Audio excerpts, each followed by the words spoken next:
कहानी एक आइलैंड को दिखाते हुए शुरू होती है। रात का वक्त था। वहाँ पर कुछ मछुआरे थे जो अपनी कश्ती में मछलियाँ पकड़ रहे थे। तभी वो आसमान से गिरते मीटरॉइड्स यानी टूटते हुए तारे को देखते हैं जो आकर समंदर में गिरा था। ये अब उस जगह पर जाते हैं। कश्ती के कैप्टन को ये लग रहा था कि शायद ये किसी तरह का कोई सिग्नल है, कोई शिप खतरे में है, किसी ने फ्लेयर गन चलाई है, कोई मदद के लिए बुला रहा है। जब कैप्टन का साथी उस जगह को देखने जाता है तो कोई चीज पानी से निकलकर उसे अपनी तरफ खींच लेती है। जब कैप्टन देखने आता है तो वहाँ पर उसे कुछ भी नहीं नजर आता सिवाय अपने साथी के खून के। इससे पहले वो कुछ करता उसे भी कोई चीज पानी में खींच लेती है। अंदर बैठे कैप्टन के बेटे को गड़बड़ लगती है। अब जब वो बाहर कुल्हाड़ी लेकर देखने जाता है तो किसी चीज ने उस पर भी हमला कर दिया था। यहीं पर सीन कट होता है। इसके बाद ये कहानी एक और छोटे आइलैंड और वहाँ पर रहने वाले लोगों पर जाती है। हम एक पुलिस ऑफिसर को देखते हैं जिसका नाम ओशे था। वो हर वक्त नशे में रहा करता था। आज के दिन वो नई ऑफिसर को लेने जाता है। उसका नाम लीसा था। लीसा का इस आइलैंड पर कुछ दिन के लिए ट्रांसफर हुआ था। उसकी आदत काफी हंसी मजाक की थी, पर ओशे रास्ते में उसे कोई बात नहीं करता। जब ये दोनों पुलिस स्टेशन पहुंच जाते हैं जहाँ पर लीसा की मुलाकात अपने हेड से होती है, वो लीसा को वेलकम कहते हैं। हेड कहते हैं कि कुछ दिन के लिए मैं काम के सिलसिले में बाहर जा रहा हूँ, इसलिए मुझे अपनी जगह एक पुलिस ऑफिसर की जरूरत थी, तो मुझे लगता है तुम काम अच्छे से संभाल लोगी। जाते हुए ओशे अपने हेड से कहता है क्या जरूरत थी नई ऑफिसर की, मैं था ना, मैं सब संभाल लेता। पर उसके हेड को उस पर जरा भी भरोसा नहीं था क्योंकि हर वक्त ओशे नशे में जो रहा करता था। इस आइलैंड की बंदरगाह पर दो मछुआरे दिखाए जाते हैं जो मछलियाँ पकड़ रहे थे। तभी उनमें से एक आदमी समंदर से अजीब सा क्रिएचर पकड़ता है। जब उसका दूसरा साथी उसे देखने की कोशिश करता है तो वो क्रिएचर उस पर पानी की तरह लिक्विड फेंकता है, पर वो लिक्विड किसी किस्म का जहरीला नहीं था। अब उस आदमी को ऐसा लग रहा था कि जैसे उसने कोई अजीब सा जानवर पकड़ा है जिसके उसे बहुत से पैसे मिल सकते हैं। इसीलिए वो आदमी उसे अपने साथ घर ले आया था, लाकर अपनी बाथटब में डाल देता है ताकि वो पानी में जिंदा रह सके। वहीं पर दूसरी तरफ समंदर के किनारे कुछ लोगों को मरी हुई व्हेल मिलती है जो काफी अजीब बात थी। ओशे और लीसा छानबीन करने वहाँ पर जाते हैं। वहाँ पर पहले ही एक डॉक्टर मौजूद था जो मरी हुई व्हेल को चेक कर रहा था।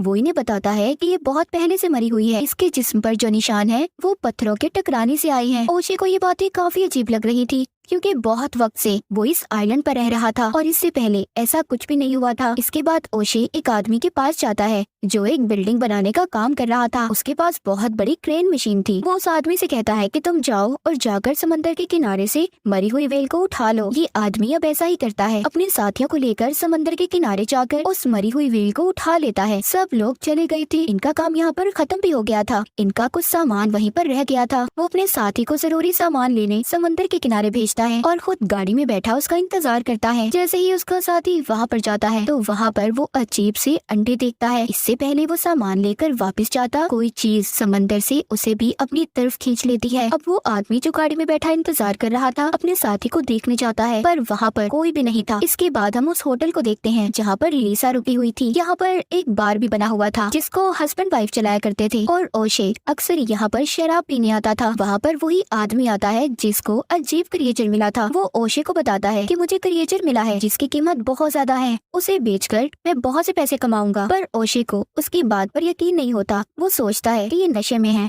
ऐसे ही बोली जा रहा होगा, मजाक कर रहा है मेरे साथ, क्योंकि ओशे खुद नशे में था। उसी रात हम एक और आदमी को देखते हैं जो उसी आदमी का साथी था जिसने क्रिएचर को पकड़ा था। वो अपने घर पर था, तभी उसके घर पर कोई आता है। अब जब ये दरवाजा खोलने जाता है तो एक आदमी को देखता है। ऐसा लग रहा था कि जैसे वो किसी चीज से लटका हुआ हो। उसके दोनों हाथ ऊपर थे। जब ये थोड़ा सा आगे जाकर देखता है तो कोई चीज उसे भी आसमान में खींच लेती है। उस आदमी की बीवी भी वहाँ पर थी जो ये सब कुछ देखकर बहुत घबरा गई थी। वो जल्दी से अपने घर का दरवाजा बंद करती है। उसने उस क्रिएचर को देख लिया था जिसने इसके हस्बैंड को अपनी तरफ खींचा था। जी हाँ, वो एक खतरनाक क्रिएचर था जो अब इंसानों को खा रहा था। पर ये कैसे और कहाँ से आया था ये हमें कहानी में आगे जाकर पता चलेगा। अब वो औरत अपने घर में बहुत डरी हुई थी। उसको उसके हस्बैंड की चीखें सुनाई दे रही थी। उसकी नजर अपने घर की चिमनी पर जाती है। ये देखकर सोचती है वो क्रिएचर वहाँ से भी आ सकता है। इससे पहले ये उसे बंद करती, क्रिएचर उसे भी चिमनी के रास्ते से आकर खींच लेता है।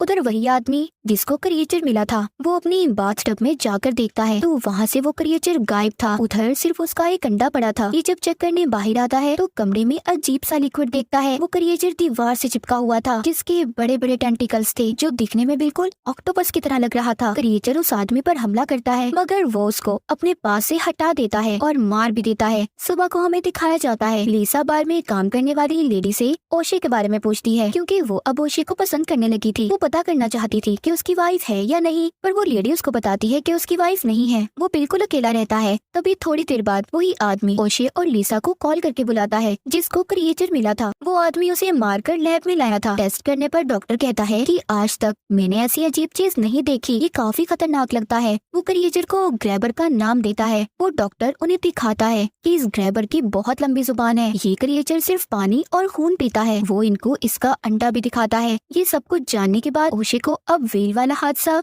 और क्रिएचर वाली बात दोनों मिलती नजर आ रही थी। ये जल्दी से लिसा को लेकर समंदर के किनारे जाता है जहाँ पर उसी आदमी की गाड़ी खड़ी थी जिसको ओशे ने मरी हुई व्हेल को उठाने भेजा था। ओशे सोचता है वो ऐसे अपनी गाड़ी को नहीं छोड़ता। पास ही एक घर था। ये दोनों छानबीन करने वहाँ पर जाते हैं। ये वही घर था जहाँ कल रात क्रिएचर ने हमला करके हस्बैंड वाइफ को मार दिया था। ये दोनों जब यहाँ पर छानबीन करते हैं तो वहाँ पर इन्हें फटे हुए कपड़े मिलते हैं। यहाँ पर भी इन्हें वैसी ही बदबू आ रही थी जैसी उस क्रिएचर में से आ रही थी। इन दोनों को शक हो गया था। ये उस घर की छत पर जाते हैं जहाँ पर लिसा को उस आदमी का कटा हुआ सर मिलता है जिसको क्रिएचर कल रात उठा कर ले गया था। ये दोनों उसके कटे हुए सर को उठाकर लैब में ले आए थे ताकि उसके बारे में कुछ पता चल सके, पर डॉक्टर कहता है मैं ऐसे कुछ नहीं बता सकता कि इसको किसने मारा है, पर हाँ मुझे ये काम किसी खतरनाक जानवर का लग रहा है। तभी उधर वही आदमी आ जाता है जिसने क्रिएचर को पकड़ा था। वो इन दोनों को अपने साथ घर ले जाता है जहाँ पर ये देखते हैं उस आदमी की बाथटब बाहर गिरी हुई थी और दीवार में बहुत बड़ा सुराग भी था। मतलब जो अंडा उस क्रिएचर ने वहाँ पर छोड़ा था वो भी बड़े क्रिएचर में तब्दील हो गया था। वो देखकर समझ गए थे कि बहुत बड़ा खतरा आने वाला है। इनको अब सारी बात समझ आ गई थी। लिसा कहती है कि कल रात जो हादसा हुआ वो इन्हीं क्रिएचर ने किया होगा क्योंकि ये सिर्फ पानी में रह सकते हैं और कल रात बारिश हो रही थी इसीलिए वो जमीन पर आया था और आकर उसने उस घर के लोगों को मार दिया। अब वो आदमी जो इन्हें अपने साथ लाया था कहता है कि मैं जानता हूँ इन क्रिएचर्स की कोइन कहाँ है जो अंडे दे रही है। ये दोनों को एक गुफा में लेकर जाता है जहाँ पर ये खुद तो नहीं जाता। अब लिसा और ओशे दोनों अंदर जाते हैं। वहाँ पर इन्हें एक आदमी के कपड़े मिलते हैं। ये उसी मछुआरे के कपड़े थे जो हमने कहानी के शुरू में देखा था। मतलब उस वक्त उन मछुआरों की कश्ती पर हमला भी इन्हीं क्रिएचर्स ने किया था। इन्हें वहाँ पर ढूंढने में